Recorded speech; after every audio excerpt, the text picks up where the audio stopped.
Yeah. There we go. Hey everyone, welcome back to the CSF podcast. Hi everyone. Welcome. Hi. Welcome to Blake's lunchtime.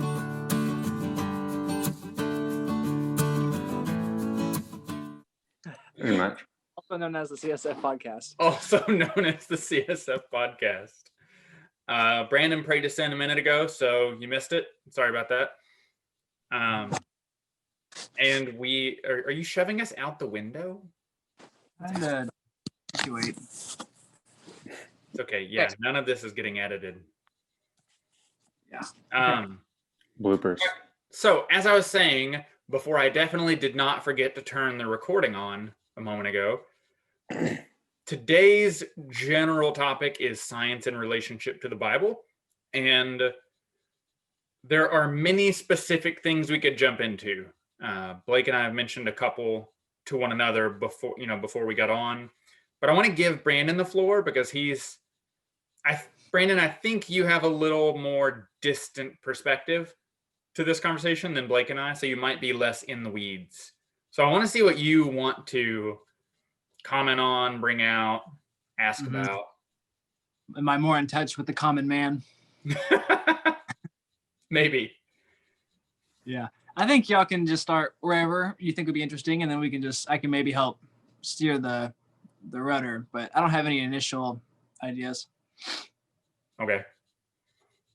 Yeah, so there's definitely the top philosophical level, what's the Bible trying to do? What is science trying to do? Do you want to go there, or do you want to keep moving on down to specific details? Either way.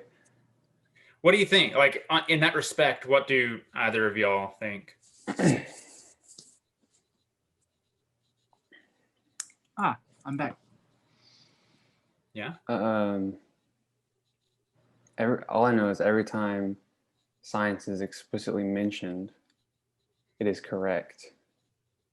And it's pretty interesting how science can be correct when it was 3,000 years ago and they didn't have any technology. Oh, you mean the kind of empirical statements that the Bible makes? Yeah. Okay, one of my favorites is, of course I'd forget the verse where it says the Lord hung the world on nothing. Who could conceptualize that it's not sitting on anything? What does that, you see what I mean? Without a modern conception of space and the sun that you're whizzing around, etc., how do you process the fact that God, quote, hung the world on nothing? Which is, in fact, exactly what happened. There's spoiler, there's no string, at the North Pole attaching us to anything. Yeah. Anyway, do one of you have any favorites you want to mention? What was the question that I froze when you asked? Oh, well, welcome back. Yeah. Blake, you mentioned that it's remarkable how every time empirical details about the world are explicitly stated in the Bible, lo and behold, they're true. We found them to be true. Yes. And I mentioned that the Bible states that God hung the world upon nothing. To a culture to whom that should sound preposterous and confusing. So, was the question? Comment. Not really a question, more of a comment. Okay. No, I'm more along here for the ride for now. Okay. What are you thinking about, Blake? I really don't want to dive too deep, but I want to dive really deep. All right. If we want to go there, let's go there. And yeah, Drew knows where I'm going. Going to monkeys? Oh, no. No. Oh, deeper than monkeys? Break out your microscope, bro. Yeah. No. Okay, so in the Old Testament, the temple is laid out as having three parts. Mm-hmm. There's the Holy of Holies in the innermost, and then there's the holy place, and then there's the common grounds. There's my vacuum. I don't know if I can hear that. So there's the Holy of Holies, and then there's the holy place, and then there's the common grounds. Yeah. And so if you liken that to the cell of anything living, the Holy of Holies is like the nucleus, and it has the good stuff in there. And so that's where the DNA would be. And then something has to bring that information out. Yeah.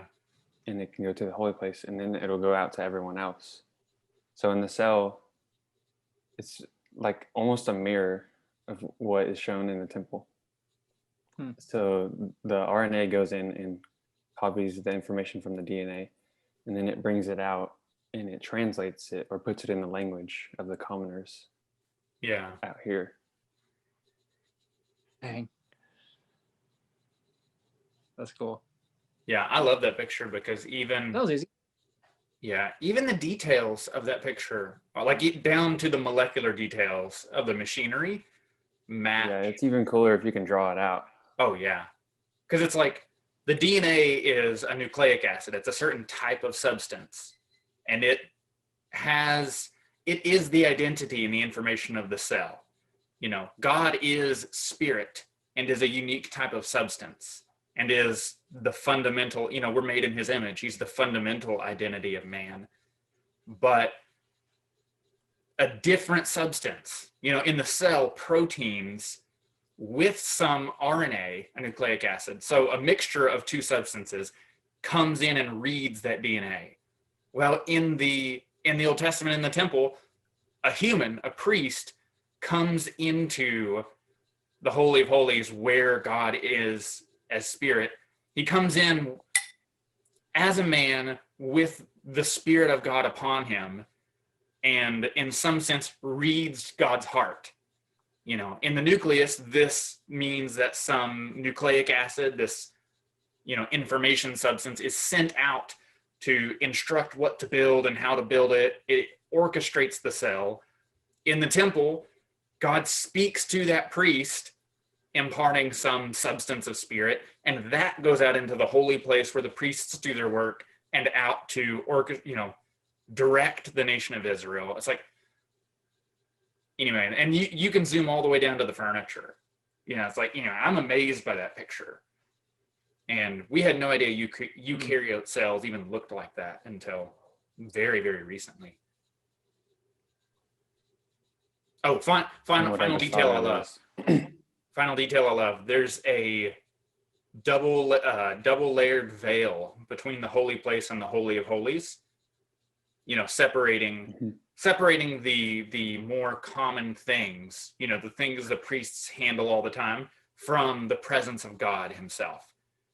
Brandon, guess what's in between? Guess what separates the DNA within the nucleus from all the other action happening out in the cytoplasm of the cell? Is it a membrane of some sort? What kind of membrane? The semi-cable. It's a double layer membrane. It's a double membrane. Like, come on, how much better do you get? That's crazy. Anyway, I love that picture. That's cool.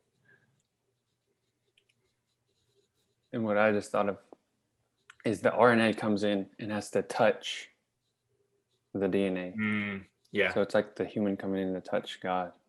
And then he goes out, and to make the DNA, he has to touch, or to make the protein, he has to touch the protein. So the RNA or the priest goes out and touches others too. Yeah. Yeah. Wow, so cool. So if this had a category of things relating to science in the Bible, it'd be like things in the Bible as seen in creation. Yeah. Yeah. Parallels seen in creation. That goes back Say to one more time. You kind of cut out. I cut out, or Blake did? I think you did. Your internet seems. You keep cutting out. Oh no, that's terrible. I may have to migrate here in a minute. It's okay. It's not too bad. It's just Yeah, that's struggle. Let's see if we can fix this. yeah, it's not terrible, but every now and then. Yeah. Yeah, there's definitely category. Well, so there's Paul's comment about how the glory of God is seen in creation, or that man is accountable to God because by creation we should have known him, and it's like the statement is that the environment you find yourself in is so marvelous and in specific ways. How did you not know there was a God? That's the assertion the Bible makes. And to me, we've proved that more and more true the more we learn. The more we learn about the cosmos, and astronomy and the structure of the universe, or on the smaller scale, the more we learn about life, life in what it is. You don't get life without some intelligent, active agent crafting something, Mm-hmm. And that's not even mentioning all the, like the details, like we just mentioned, the specific symbolism you could see in life. Yeah, I'd like to. One of the things that I think everyone's going to hope to hear, and that was a big help to me, Drew, was when you were mentioning your experience of going through college.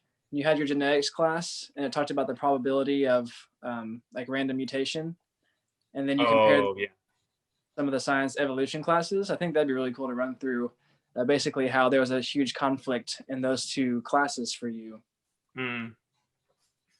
Yeah. So for context, if you're majoring in biology, evolution is to a biology major as Jesus is to Bible school answers. Like literally. Like it's the evolution is the fundamental paradigm, the fundamental assumption of every mechanism, every process that you'll study in a biology degree is that it's randomly changing. It's always randomly mutating and changing, and the best versions of that noise move forward, and so we have hundreds of millions of years of that. Here you are. So that's what you're presented with. And Blake, have you gone through these classes yet? I'm in genetics right now.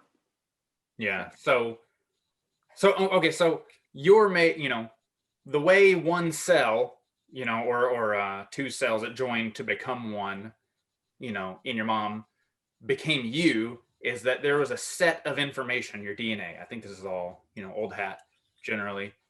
And so the cell reads all of that and, multiplies and multiplies and multiplies, and then mind-bogglingly efficiently at a certain size recognizes, oh, we need to become these things and we need to become these things and we should be this. Wow. We really don't know how that's coordinated. We still don't know how that's coordinated.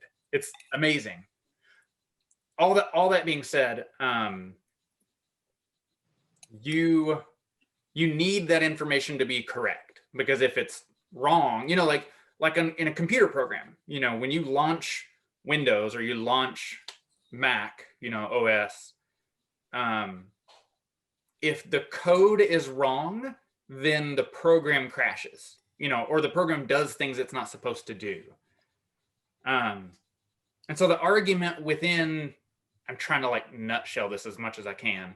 The argument in evolution is that there's enough play that you could get it a little wrong and it's not going to be broken, so you can have a little noise and that's going to be okay. And that gives the organism room to try out new ways to be.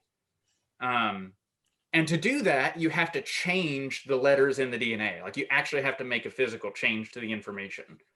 Well, the problem is that one type of mutation, you call that a mutation when you change the information. one type of mutation has a protein complex that comes in and recognizes that that type of mutation has happened and fixes it. Another category of mutation has complexes that come in, recognize that mutation, and they turn it off, turn the gene off. And then there's a whole nother category of mutations called frame shift mutations, where, you know, if you're reading along all these letters and certain sequences of letters mean certain things, there are a number of different sequences that mean stop. And at the end, you know, you're reading, do this, do this, do this, do this, do this, stop. You know, at the end of every gene, there's a stop, what's called a stop codon, which, you know, obviously when you want hemoglobin, you go turn on this gene for a piece of hemoglobin. You want it to stop at the end of that, because you also don't want to go make keratin and a bunch of stuff for eyeballs and all that. You know, none of that's helpful in a blood cell. So you need those stop messages at the end of each sequence. Well, in a frame shift is where you just move, you know, you accidentally shift the letters to one another, which should ruin the information, right? Magically, you don't make a protein that's just like weirdly different with the stop still down at the end. Every time you get a frame shift, like 50 stop codons will pop up. Just boom, stops are everywhere. And so it's like, how is this information system set up such that if you shift it, it automatically knows, no, everything is wrong. Don't use me. You know, so that category of mutation doesn't work. You literally can't get new functional structures out of those categories of mutation, because either the cell refuses to use that copy, or that copy is literally inoperable. You know, it's fundamentally broken. So anyway, all that to say, the possibility of getting a mutation that doesn't tell you to stop making itself is so small, and the number of possible ways that a protein could change are so big. And I'll try and find the math somewhere and put it in the comment, or like in the liner notes on this, but the statistics on how many new functional proteins biology should have made up at this point, assuming life started at the beginning of the universe, up which they say it didn't, up until now, I think biology should have statistically arrived at about 7 functional proteins, of which you're made of many hundreds of thousands. Wow. And statistically, it's unreasonable to think that with every cell on Earth trying, iterating, looking for new ways for 14 billion years, 13 billion years, the possibility space it's searching should have come up with about 7. Dang. Which is not enough to do anything. Not even mentioning that you needed tens to hundreds of thousands of proteins to run the machinery that's even searching the information space for new proteins. Mm-hmm. So yeah, genetics, the statistics of genetics, and the assumption that random shifting of genomes, causes macro scale evolution, are completely incompatible. I mean, they just do not make sense. The numbers don't match at all.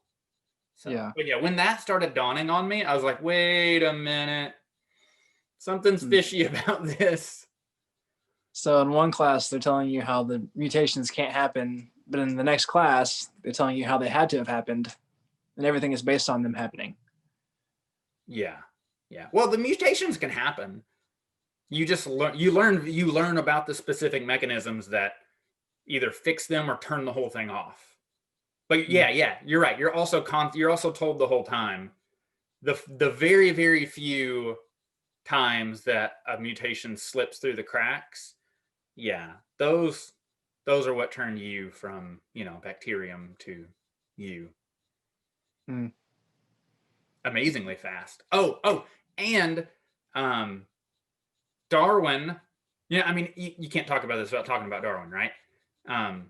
Darwin supposed that, life is changing gradually. And so it just needs lots of time. You just take living things, simple living things, and give them lots of time, and they'll, noodle their way around and accommodate themselves to various environments, and eventually they don't look anything like each other, and presto, here you are. But he says very plainly, because they knew that organisms were made out of cells, but they didn't know what a cell was. They thought, like, all they could see was that it is this tiny little glob, and those globs multiply.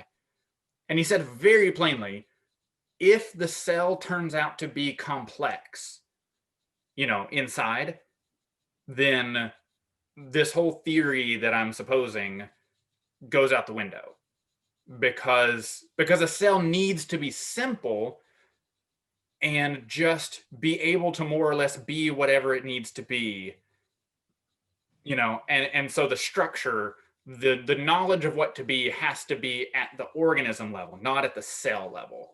Because if the cell knows what it ought to be very specifically with some inner complexity, then this isn't going to work.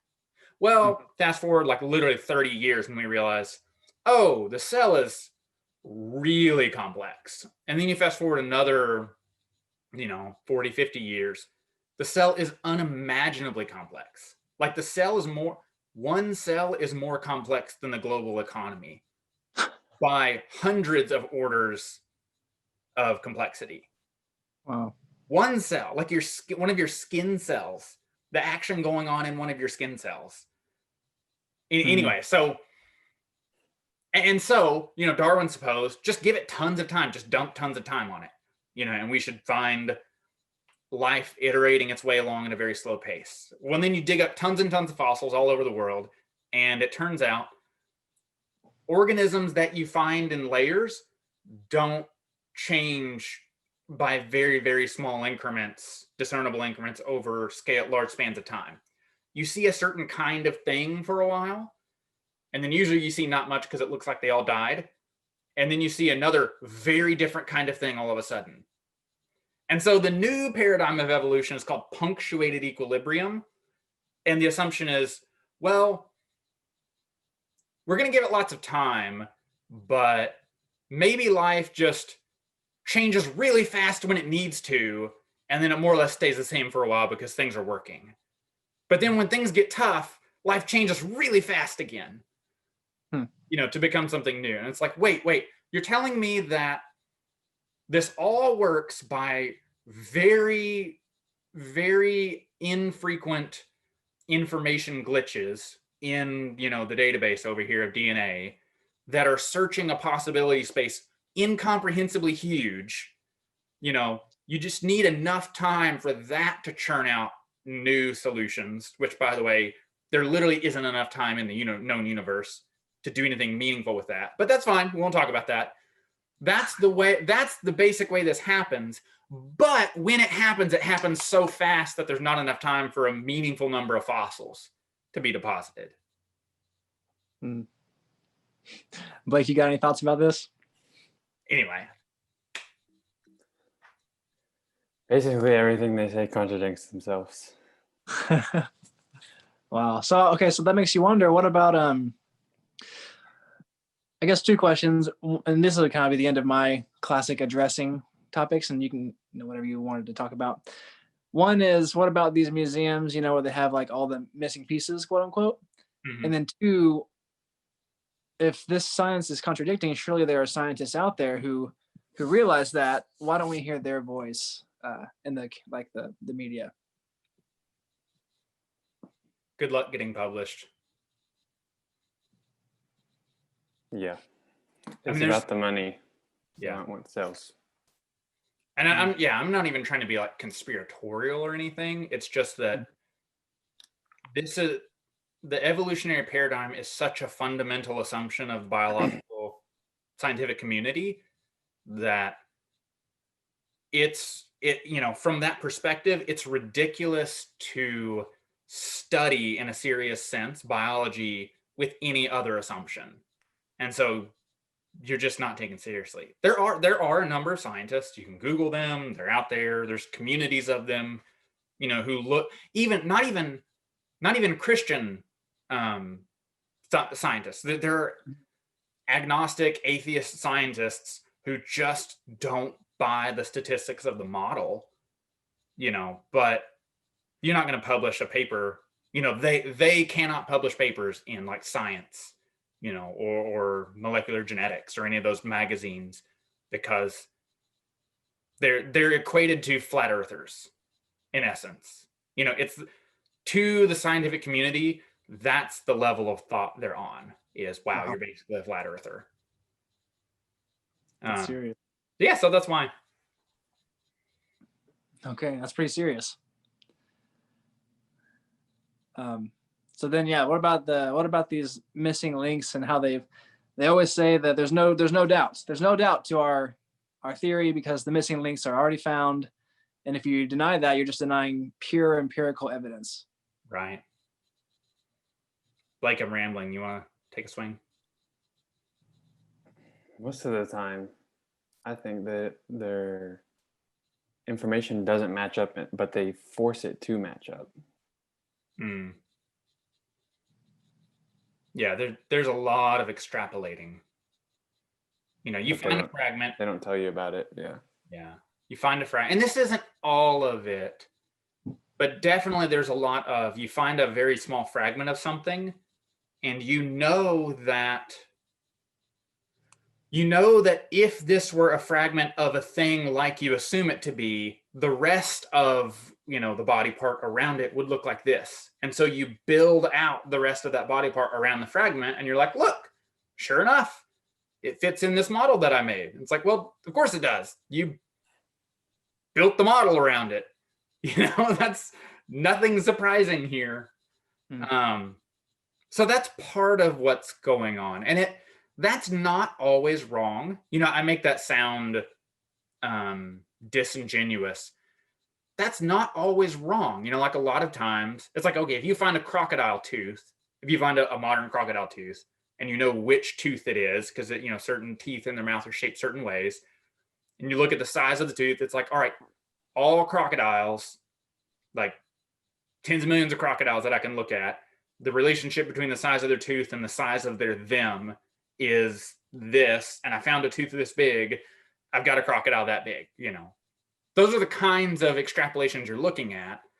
It's just that if this is a thing you don't have tens of millions of samples of, it's a little piece of a thing that you're not entirely sure what it is, maybe be a little more conservative about your extrapolating. And the other side of it is, and this is, as a Christian, make what you will of this. If you dig in the dirt, you find very old bones of things. No one's denying that. What they are, how they got there, how old they are, there's tons of arguments about that. The Bible doesn't say. The Bible, spoiler, I'm going to get some hate here. The Bible does not say the earth is 6,000 years old. A Catholic monk counting years, and it seems pretty straightforward, like what he's counting seems pretty straightforward. But it was not a Jewish position of antiquity that the earth is 6,000 years old, as stated by the Bible. They didn't really have a position on how old the ball of dirt we're on is, canonically. The Catholic Church in the Middle Ages took a position that the earth is 6,000 years old because a monk, counted up the years, which was a reasonable thing to do. So if you insist that the earth is 6,000 years old, I see where you're coming from. Like, the math seems pretty straightforward, and there are things in the dirt, you got to consider what they may be. On the flip side, the linguistics of the early chapters of Genesis are not English. Like it's not the Bible was not written in New King James or English Standard Version, etc. These were very, very old Hebrew stories that were conveyed to, and it's not even clear if these were told as brand new stories to Moses by God, or if they were very old Hebrew stories God was conversing with Moses about. Because God had a history with his people from the beginning, which was 6,000 years ago. I'm not arguing that Adam was any longer ago than that. I think the Bible is very clear that God miraculously created a human male, Adam, made a woman out of him, and that everyone listening to this, unless it's your dog who doesn't know what I'm saying, is descended from them. Like, to me, I think the Bible is very clear about those details. So I don't think I'm saying anything that should make anyone salty, and with that. That being said, and God has been interacting with them. So it's not crazy to think that there are some stories of people who remembered things that God said to their parents, ad nauseum, that Moses would know about. So these are very old Hebrew stories, which Moses is either hearing from or conversing with God about in Hebrew, not in English, and so you have to consider these as Hebrew stories. And the very beginning verses don't say God God created the heavens and the earth at noon, and by 3:30 it was, a waste and emptiness.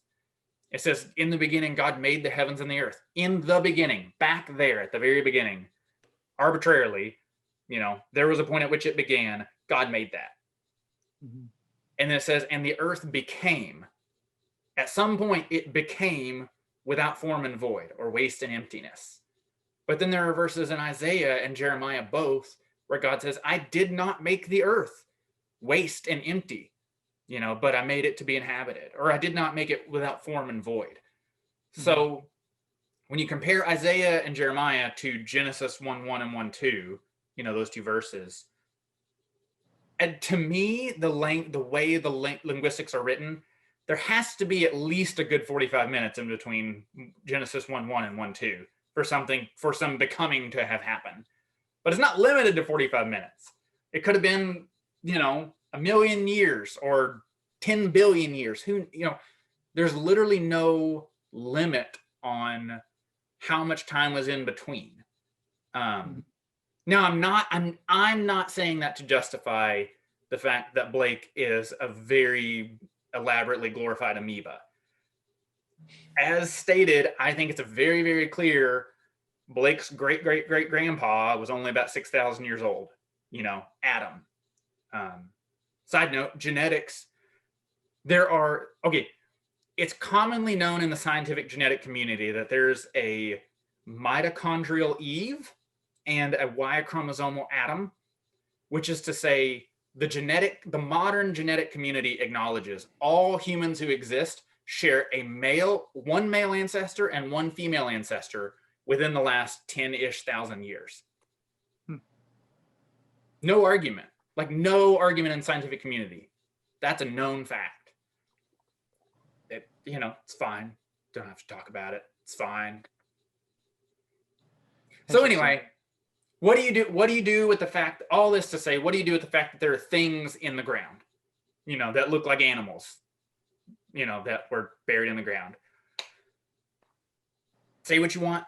To me, I don't think we were the first living things. I don't think life was created for the first time 6,000 years ago. I think there are a number of verses that imply there were living things on an earth that has been here for a while, possibly a number of times.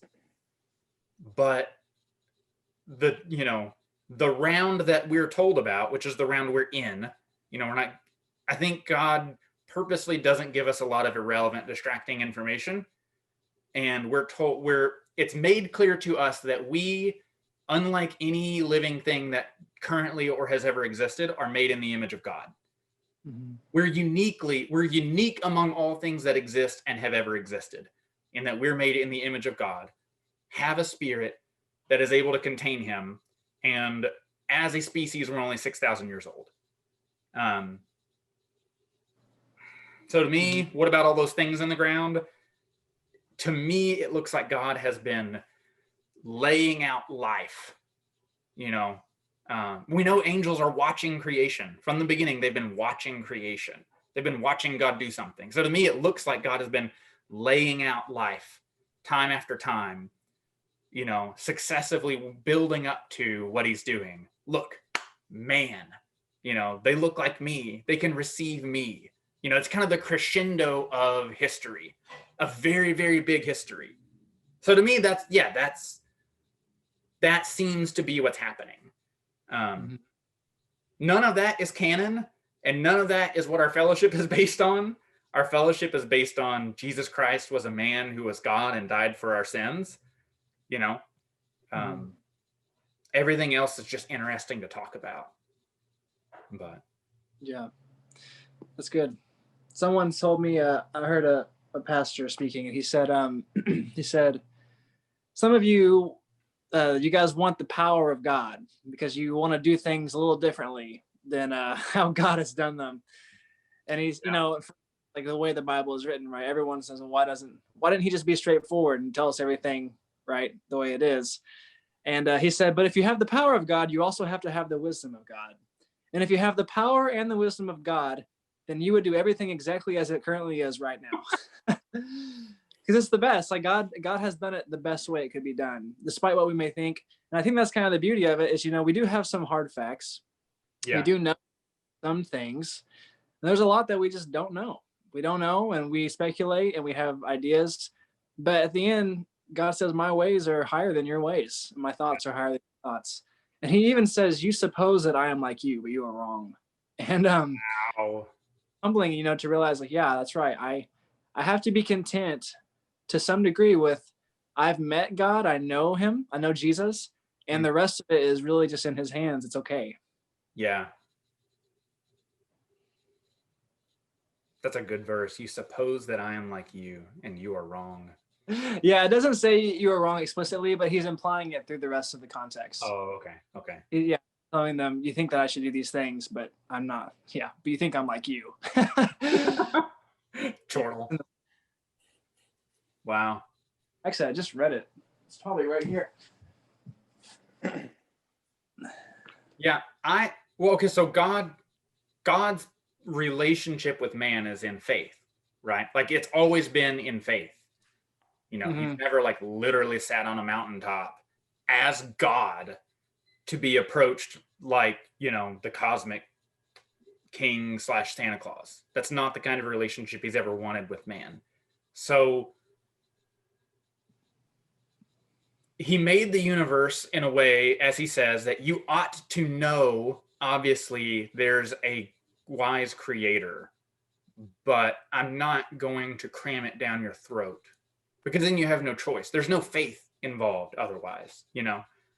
And what's amazing to me is that at any point in our scientific understanding of the universe, as it's advanced, there are always things that stick out that say, guys, someone must have made this.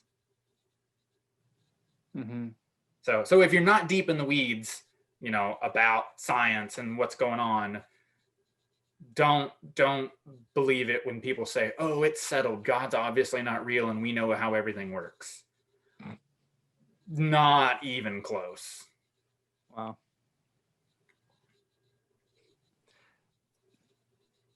One of the beautiful things I think about the Bible is that it says Jesus is this stone, and that, Drew, you mentioned this recently. It says that whoever, I don't remember exactly how it phrases it. Basically, whoever stumbles upon the stone will be broken, but whoever the stone falls upon will be like made to dust, something like that. Kind of the impression is that when you come to God, you are full of concepts. And if you really touch God, you will be broken. Like the things that you have will crumble because you realize, I don't know anything. But it's that experience than to have the other one where the stone smites you. And so, yeah, you're broken, you're crushed to dust and blow away in the wind. So for reference, that verse, Psalm 50:21, In 20, he's talking about your mouth is for evil, your tongue is for deceit, you defame your own family. 21, he says, these things you do and I keep silent. You think that I am altogether like you. I will rebuke you and set forth the matter in order before your eyes. Wow. Yeah. So that's all I had for pointed questions. Maybe you guys had some other things that you had mentioned before you want to hit before we end today. Yeah. Blake, don't let us run too long because I know you've got a life. Yeah, I still got a few more minutes. Okay. I'm trying to remember what we were talking about in class. It was in biochemistry though. And we were talking about hemoglobin. It's either hemoglobin or glucose. I don't remember, but in one of them, the pathways is like so specific. If one thing messes up, then like everything messes up. And the teacher literally said, if I was to design life, I would have never thought of this. Yeah. It's true. That's how intricate our life is. Yeah. Isn't there something to like the deeper you go, like you can zoom in more than you can zoom out because life is so fine and detailed. Oh. Okay, so I'm going to make this. I can do this. Less than 20 seconds. All right, so if the universe is this big and like you have like a meter is like 3 feet, more or less 3 feet, and then a kilometer is 1,000 of those, and then like a megameter is like a million meters. You know what I'm saying? So if the universe is this big, then this big is one. They actually gave it a name. It's a little preposterous. A grad student successfully got the international committee to accept that the number of zeros to count how colossal the universe is, that many meters, would be designated the prefix hella, so that the universe could be adequately measured in helimeters. Oh my gosh. You can't, I mean, nerds. It is what it is. So the universe is this big, right? And you're down here somewhere. So if 1 meter is down here on your scale, and this whole universe is measured with a certain number of zeros, I should know how many, tons of zeros. But then, zooming into you're this big, and an atom is this big down here, instead of the number of zeros behind the one, how big it is, the number of zeros in front of the one, how, showing how small it is, you can go down 7 or 8 times smaller. There's a certain size at which, for very weird quantum physics reasons, it may not mean anything to say that something is smaller than that size. So the universe may be pixelated like your computer screen in a weird kind of sense. Maybe. That size is far, far, far smaller than you, than the universe in totality is bigger than you. And so Richard Feynman, a famous physicist, said there's way more room at the bottom. Huh. Interesting. Which is cool. True.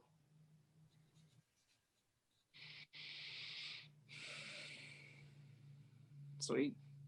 To me, it just all comes back to you are fearfully and wonderfully made. I think, so to bring it back to something practical for your spiritual life, I think, Blake is pretty complex.